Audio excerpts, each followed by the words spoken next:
एक बार एक साइंटिस्ट ने एक टिड्डे को पकड़ा और उस टिड्डे को उसने अपनी आवाज पर छलांग लगाना सिखाया। साइंटिस्ट जब जब उस टिड्डे से कहता कूदो, टिड्डा उसकी आवाज सुनते ही जोर से छलांग लगा देता। अब था तो वो साइंटिस्ट, तो उसने उस टिड्डे पर कुछ अलग करने का सोचा। अब टिड्डे की होती है 4 टांगे, तो उसने उस टिड्डे की छलांग पर एक्सपेरिमेंट किया।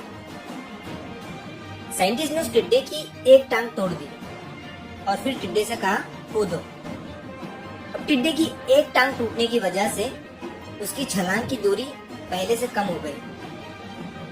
साइंटिस्ट ने उस टिड्डे की दूसरी टांग भी तोड़ दी। अब उस टिड्डे के पास 2 ही टांगे बची थी। साइंटिस्ट ने फिर से उससे कहा कूदो। टिड्डे की छलांग इस बार और कम हो गई। अब साइंटिस्ट ने उसकी तीसरी टांग भी तोड़ दी, जिसकी वजह से उसकी छलांग की दूरी और कम हो गई, क्योंकि अब उसकी एक ही टांग बची थी। साइंटिस्ट ने उस एक बची हुई टांग को भी तोड़ दिया। एक एक करके बेचारे टिड्डे की सारी टांगे उस साइंटिस्ट ने तोड़ दी। अब आखिरी टांग टूटने पर जब उस साइंटिस्ट ने टिड्डे से कहा कूदो, इस बार वो टिड्डा हिल भी नहीं पाया। अब साइंटिस्ट ने एक पेन और बुक निकाला और जो उसने अभी टिड्डे पर एक्सपेरिमेंट किया था उसे वो लिखने लगा।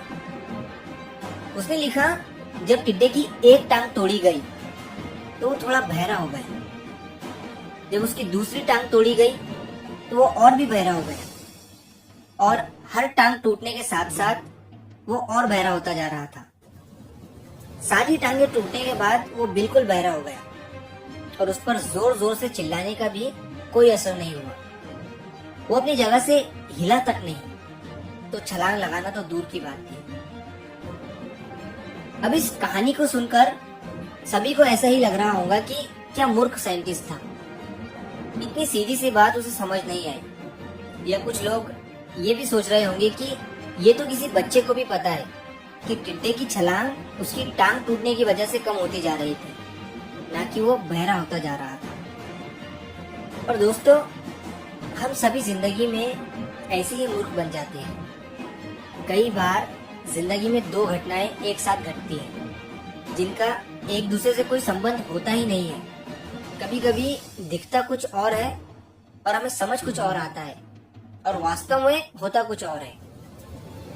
मान लो आप किसी आर्थिक स्थिति से गुजर रहे हो और तभी आपके बेस्ट फ्रेंड ने किसी और वजह से आपका साथ छोड़ दिया, तो आप उसका ये कंक्लूजन निकालोगे कि मेरी जिंदगी में जब मेरा बुरा वक्त चल रहा था तभी मेरे बेस्ट फ्रेंड ने मेरा साथ छोड़ दिया, और आप इसी बात को मानकर अपनी जिंदगी गुजार देते हो।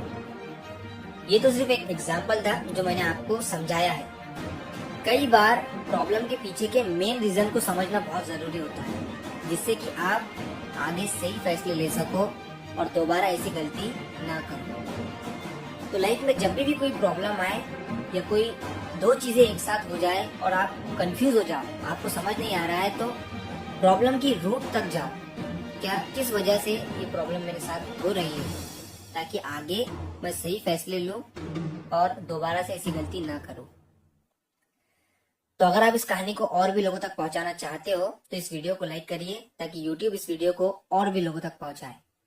और अगर कहानी अच्छी लगी हो तो हमारे चैनल को सब्सक्राइब जरूर करिए। मिलता हूं मैं अगली बार इसी तरह की कहानी के साथ। तो सब्र करो, शुक्र करो और जिंदगी में आगे बढ़ो।